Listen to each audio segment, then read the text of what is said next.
Video பார்க்குற உண்மையான உள்ளங்கள் எல்லாருக்கும் மாலை வணக்கங்க. எல்லாரும் எப்படி இருக்கீங்க? எல்லாரும் நல்லா இருக்கீங்களா? எல்லாரும் நல்லா இருப்பீங்கன்னு சொல்லிட்டு நம்புகிறேன். இன்றைக்கி என்னன்னு பார்த்தீங்கன்னா, முயற்சிங்கிற பேரில் ஒரு சின்ன குட்டி கதை தாங்க சொல்ல போகிறோம். வாங்க இப்போ கதை சொல்ல ஆரம்பிச்சிடலாம். ஒரு பெரிய ஆலமரத்தில் ஒரு கழுகு ஒன்று வாழ்ந்து வந்ததாம்மா. அந்த கழுகுக்கு பார்த்தீங்கன்னா கடவுள் நம்பிக்கை ரொம்பவே அதிகமாக. டெய்லி காலையில் தூங்கி எழுந்திரிச்சதுமே கடவுளை நினச்சி ஒரு மணி நேரம் தவம் பண்ணுமாமா அந்த கழுகு. டெய்லி இதே மாதிரி செய்யறது அந்த கடவுளுக்கு தெரியுமா என்னன்னு தெரியலையே அப்படின்னு சொல்லிட்டு ஒரு நாள் யோசிச்சுட்டு அந்த கடவுளை பார்த்து கேட்டதாம்மா அந்த கழுகு, நான் இந்த மாதிரி டெய்லி 1 மணி நேரம் உன்னை நினச்சி தவம் இருக்கிறேன்ல, அது உனக்கு தெரியுமா தெரியாதா அப்படின்னு சொல்லிட்டு கேட்டதாம்மா அந்த கழுகு.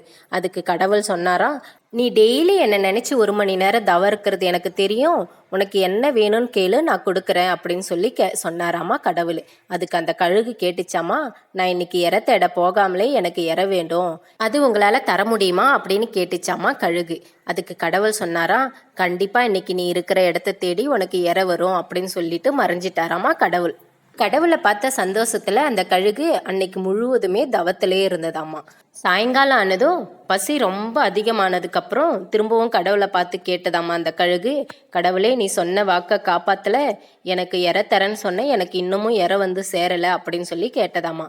அதுக்கு அந்த கடவுள் சொன்னாராம், கொஞ்சம் பின்னாடி திரும்பி பாருப்பா, ஒரு தவளை ஒன்று செத்து போய் கிடக்கு, அந்த இறகை வந்து உனக்காக நான் அனுப்பியது தான், நீ வந்து திரும்பி பார்க்குற முயற்சியை கூட நீ செய்யாம தவத்திலே இருந்தா உனக்கு எப்படிப்பா தெரியும், நீ திரும்பி பாரு, உனக்கு பக்கத்துல ஒரு தவளை செத்து போய் கிடக்கு, அது நான் உனக்காக அனுப்பின இற, அதை வந்து நீ திரும்பி பார்க்குற முயற்சியை கூட நீ செய்யாம தவத்திலே இருந்ததுனால உனக்கு தெரியல, சின்ன முயற்சியாச்சு இருந்தாதான்ப்பா எந்த ஒரு விஷயத்திலுமே வெற்றி அடைய முடியும் அப்படின்னு சொல்லிட்டு மறைஞ்சிட்டாராம் திரும்பவும் கடவுள்.